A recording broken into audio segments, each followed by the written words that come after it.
This is part 2.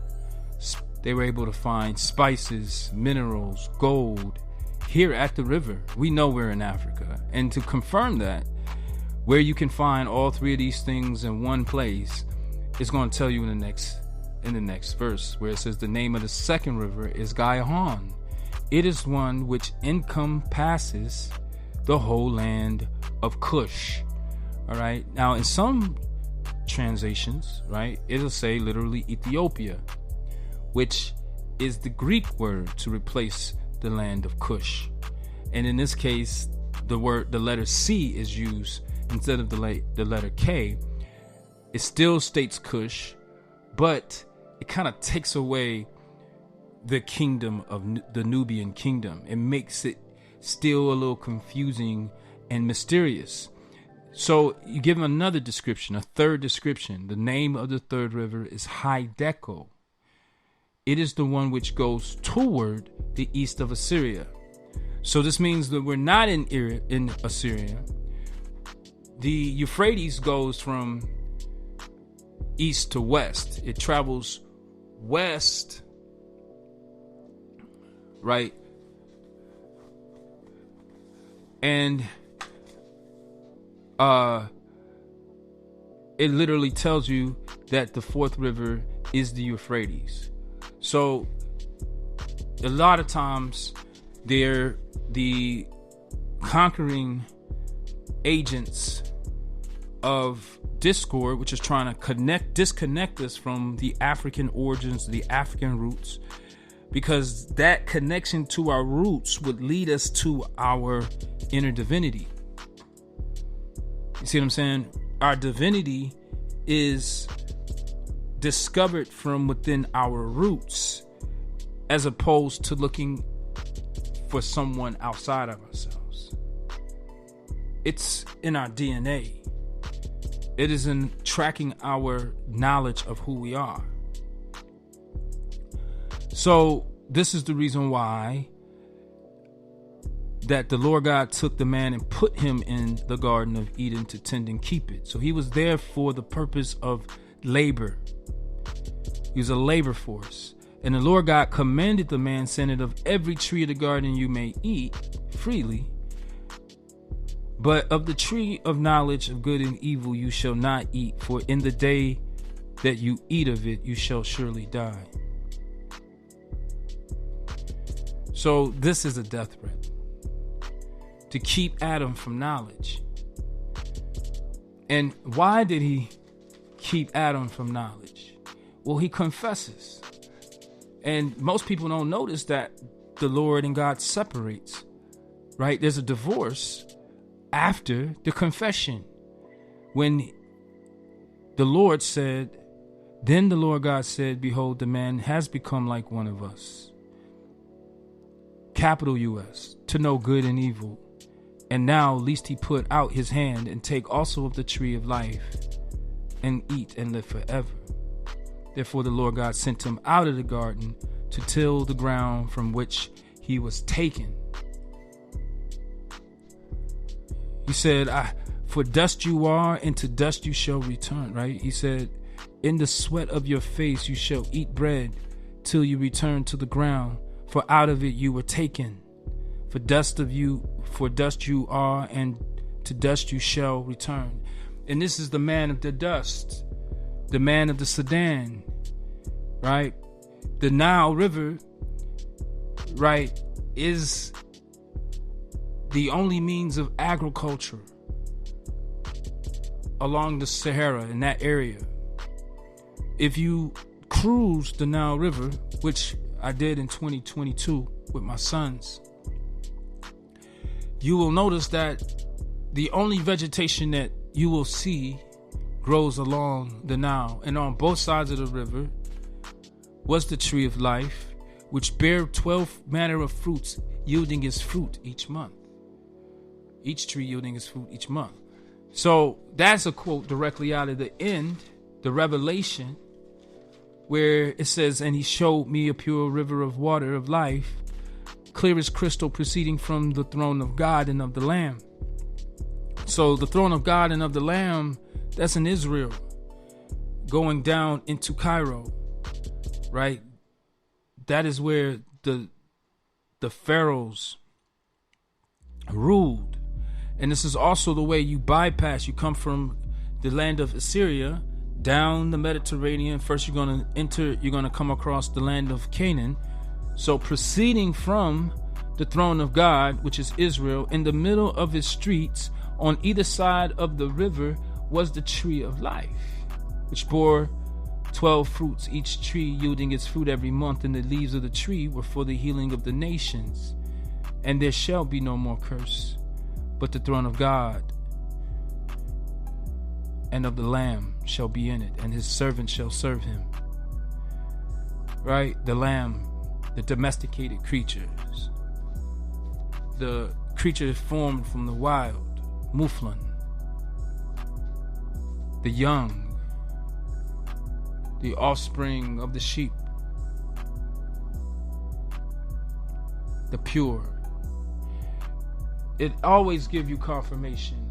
It says, I am the Alpha and Omega. That's Greek for the beginning and the end, the first and the last, which is the Genesis and the Revelations, which we're reading. And if you don't make that connection, it's going to help you. It's always going to be more proof. Blessed are those who do his commandments, that they may have the right to the tree of life. Where do you read about the tree of life? In the Genesis, in the beginning, in the first book, in the Alpha. Right? And may enter through the gates of the city, but outside are dogs and murderers and sexual immoral and murderers and whoever loves and practices a lie.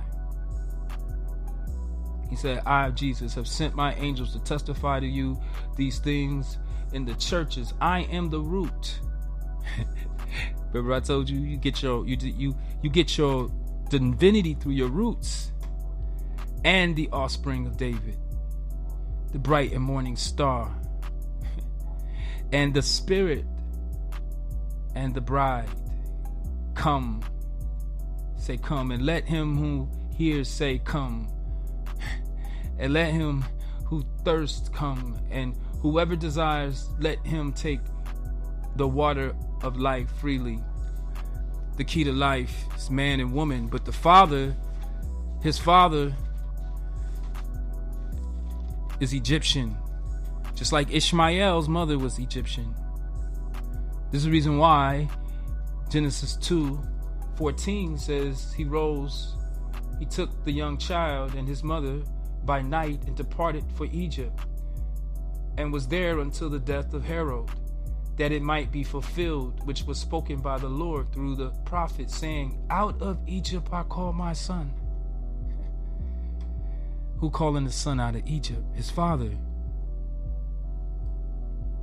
Right? So this had to be fulfilled. By who? Who's the prophet? Then was fulfilled what was spoken by Jeremiah the prophet, saying, this is 17 in the same chapter, Matthew 2, right? A voice was heard in Ramah, lamentations, weeping, and great mourning, mourning. Rachel weeping for her children, refusing to be comforted because they were no more. But when Herod was dead, behold, an angel of the Lord appeared in the dream of Joseph in Egypt. See, Joseph was in Egypt. And it says an angel of the Lord appeared. Keep that in mind. The angel of the Lord appeared, saying, arise, take the young child and his mother, and go to the land of Israel, for those who sought the young child's life are dead. Then he arose, took the young child and his mother, and came into the land of Israel. So he went from Egypt up to Israel. But when he heard that Archelaus was reigning over Judah instead of his father Herod, he was afraid to go there, and being warned by God in a dream. So this time he's warned by God in a dream, as opposed to the Lord who appeared in a dream in Egypt. Right? He turned aside into the region of Galilee, and he came and dwelt in the city called Nazareth, that it might be fulfilled which was spoken by the prophets, he shall be called a Nazarene. So what does this mean? Out of Egypt I call my son, and he shall be called a Nazarene. He was in Egypt, and now he is in Israel. So this is a mixed race child. He was half Egyptian and half Israelite.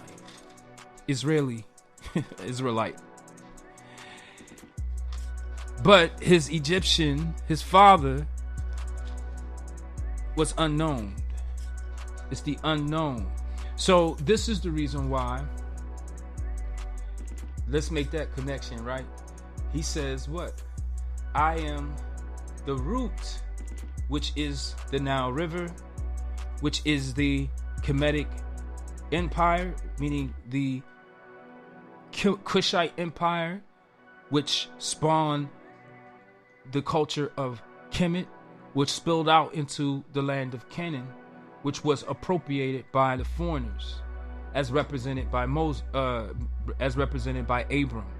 Moses represents this bloodline, but his look and in appearance looked like the Egyptian, because, like I said, Ishmael was mated with an Egyptian wife, which means that he was half Egyptian, half Hebrew, like his father, Abram, half Egyptian like his mother, Hagar, but she found him an Egyptian wife, which means his offspring now are the complexion of the Egyptians, or more like the Egyptians. By the time Moses' generation comes, the Hebrew looked like the Egyptians, but they had separate ways, right?